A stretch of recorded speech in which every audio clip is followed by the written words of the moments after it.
నమస్తే, welcome to our channel. నేను పద్మని. ప్రస్తుతంతో పాటు ప్రముఖ ఆధ్యాత్మికవేత్త, ఆస్ట్రోన్యూమరాలజిస్ట్, ఎనర్జీ వాస్తు స్పెషలిస్ట్, శ్రీ విద్యోపాసకులు శ్రీమతి జయప్రద గారు మనతో పాటు ఉన్నారు. మాట్లాడదాం. నమస్కారం అండి. నమస్తే అమ్మా. శ్రీమాత్రే నమః. ఏ నక్షత్రాల వాళ్ళు అంటే వాళ్ళ నక్షత్రాలకి సంబంధించి పంచ ప్రాణాలు లాంటి 5 విషయాలను మీరు తెలియజేస్తున్నారు. మరి మృగశిరా నక్షత్రం దగ్గర ఉన్నాం.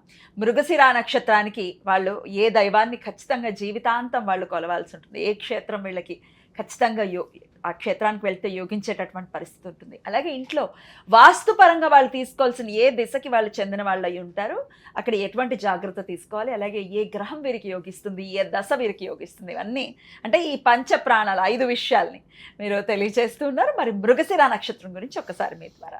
తప్పకుండా. మృగశిర నక్షత్రానికి అధిదేవత మనకి కుజుడు. కాకపోతే నక్షత్రానికి ఉండే మారు పేరు ఏంటంటే దేవతా రూపంగా మనం కొలుచుకుంటే సోముడు అంటే శివుడు, సోమనాథేశ్వర స్వామి ఆలయం, అవి మనకి బాగా కలిసి వస్తాయి. అయితే ఈ నక్షత్రానికి దశలు అంటే మాత్రం ఇక్కడ 2 వస్తాయి ఇక్కడ మనకి. ఎందుకంటే నక్షత్రంలో 1-2 పాదాలు వృషభ రాశిలో ఉంటాయి, అది శుక్రుడు అధిపతి. మిగతా 3-4 పాదాలు మిథున రాశిలో ఉంటాయి, బుధుడు అధిపతి.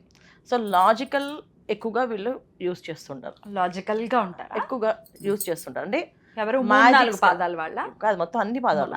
వృషభ రాశిలో ఉన్న వాళ్ళు కూడా దీనికి ఎక్కువ ప్రయారిటీ ఇస్తారు. ఏంటంటే లాజికల్గా ఏదైనా నాకు అనుకూలంగా అనిపించింది చెప్పిన విషయాల్లో అది వాళ్ళు తీసుకుంటారు.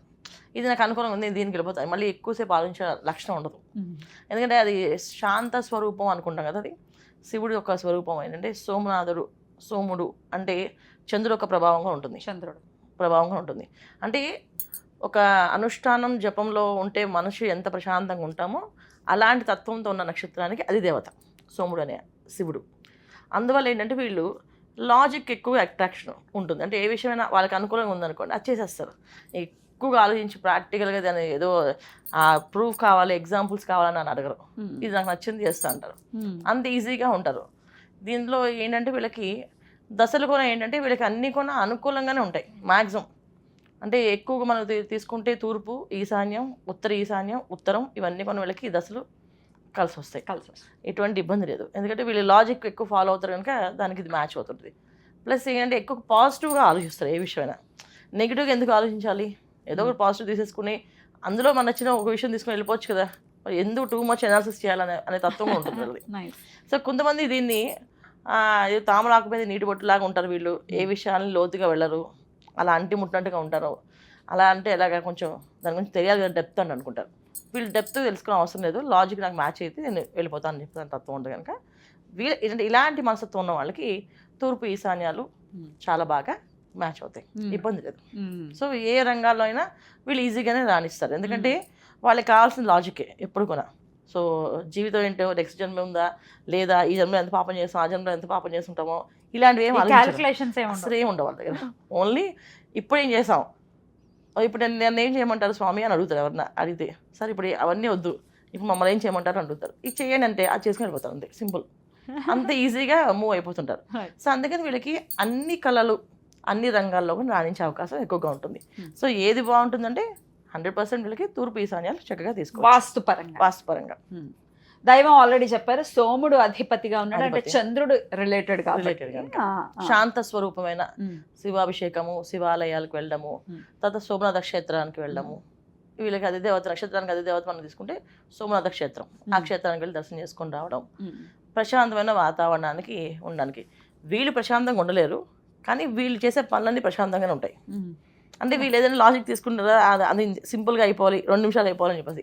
సో అభిషేకం చేయాలి అంటే కూర్చొని ఎంతసేపు కూర్చోవాలి అని ఆలోచిస్తుంటారు.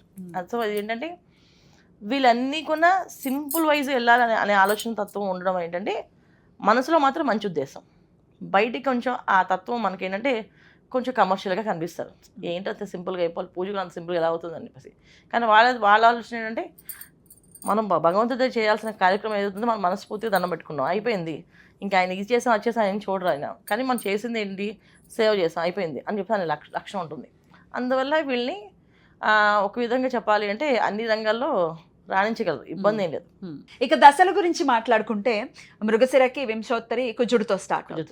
మరి ఈ కుజుడికి మరి వీళ్ళకి ఏ గ్రహంతో అంటే సత్సంబంధాలు ఉంటాయి, ఈ గ్రహం గనక మీకు బాగుంటే చాలా బాగుంటుంది, ఇంకా లైఫ్ అంతా బాగుంటుందని చెప్పే విధానం ఏదైనా ఉంటుంది? ఖచ్చితంగా వీళ్ళకి ఏంటంటే వృషభ రాశిలో ఉంటాయి. తర్వాత మిథున రాశిలో ఉంటాయి. 1-2 పాదాలు వృషభ రాశి, 3-4 పాదాలు మిథున రాశి. ఈ రెండింటికి అధిదేవతలు ఎవరైతే ఉన్నారో వీళ్ళకి న్యాచురల్గా కుజ మహాదశ స్టార్ట్ అవుతుంది కనుక రాహు బాగుంటే కనుక ఖచ్చితంగా బ్రహ్మాండంగా బాగుంటుంది, రాణించేస్తుంది, ఇబ్బంది లేదు. గురువు కొన వీళ్ళ జాతకానికి యోగకారకుడు అయితే వచ్చేది గురు మహాదశ, అది కూడా బాగుంటుంది జనరల్గా. ఇక్కడ శని మహాదశ అది కొంచెం ఒక్కొక్కసారి ట్రిపికల్గా ఉంటుంది. అంటే ఈశ్వరుడు అది ఆధీనం ఉన్నప్పుడు శనేశ్వరుడు అనుగ్రహిస్తాడు అక్కడ. కాకపోతే ఏంటంటే ఒక్కొక్కసారి శనేశ్వరుడు అనుకూలంగా లేదు వాళ్ళ జాతకాన్ని, లగ్నానికి లగ్న భావం చూసుకోవాలి, దశభావం కాకుండా. సో దశభావంలో ఉండేటప్పుడు శని భగవాన్ కూడా యోగకారకుడే, ఎందుకంటే వృషభ రాశికి ఆయన అధిపతి. సో ఎందుకంటే శుక్రుడు శని ఇద్దరు కూడా మిత్ర రాశులు, అలాగే బుధుడు శనేశ్వరుడు కూడా మిత్ర రాశులు కింద లెక్క. సో ఈ 2 కాంబినేషన్స్ వీళ్ళు కలిసి వస్తుంది. ఒకవేళ ఇన్ కేస్ కలవకపోతే మాత్రం అది ఇబ్బంది. సో 40 years వరకు లైఫ్ హ్యాపీ ఉంటుంది, ఆ తర్వాత నుంచి ప్రాబ్లమ్స్ స్టార్ట్ అవుతాయి వీళ్ళకి. సో అందుకే కుజ మహాదశతో స్టార్ట్ అయిన పిల్లలు చిన్నప్పుడు అంత అనుకూలంగా ఉండకపోయినా పెద్ద అవుతున్న కొద్దీ వీళ్ళు కొంచెం తెలివిగా ఉండడము, మారడం అని జరుగుతాయి. ఎందుకంటే కుజ మహాదశ 7 ఏళ్ళే ఉంటుంది, రాహు మహాదశ 18 ఏళ్ళు ఉంటుంది. ఈ 7 years అనేది కంప్లీట్గా వస్తే 18 కలిపితే మనకి ఆల్మోస్ట్ ఎన్ని ఇయర్స్ అయితే మనకి 25 years అయిపోతుంది లైఫ్. కాకుండా కుజ మహాదశ 1 year, కొంతమంది వింశోద దశ తగ్గిపోతుంది, 1 year ఉంది, 4వ పాదం పుట్టారనుకోండి చాలా తక్కువైపోతుంది. సో 1 year ఉంది, మీది 18 years అంటే 19 yearsకి నాహమదశ అయిపోతుంది. సో వీళ్ళ ఎడ్యుకేషన్ కంప్లీట్ అయ్యి వీళ్ళు ఏ స్టేట్స్కి వెళ్ళిపోయడానికి అవకాశం ఉంటుంది రాహుదశ యోగిస్తే. తర్వాత వచ్చి గురు మహాదశ యోగిస్తే ఆ స్టేట్స్ మళ్ళీ రాణించడం, సెటిల్ అవ్వడం అన్ని జరిగిపోతాయి, వివాహం అన్ని అయిపోతాయి. అందుకే మృగశిర నక్షత్రం వాళ్ళకి ఇన్ జనరల్గా అన్ని పనులు ఈజీగా అవుతుందని మీకు చెప్పింది అది. వాళ్ళు ఆలోచన విధానం బాగుంటుంది, లాజిక్ ప్రకారం వెళ్తారు కనుక వాళ్ళకి అన్ని అలా వెళ్ళిపోతుంటాయి. ఏదో ప్రాబ్లం ఉంది అంటే ఖచ్చితంగా లగ్నం భావానికి ఏవైనా గ్రహాలు పడకపోయినా, లగ్నంలో 4-5 గ్రహాలు కంబస్ట్ అయిపోయినా దాని ఒక ఎనర్జీ రాదు. ఒకే గదిలో 4 పెట్టేసామంటే ఊపిరి అందదు కదా ఒకరికి.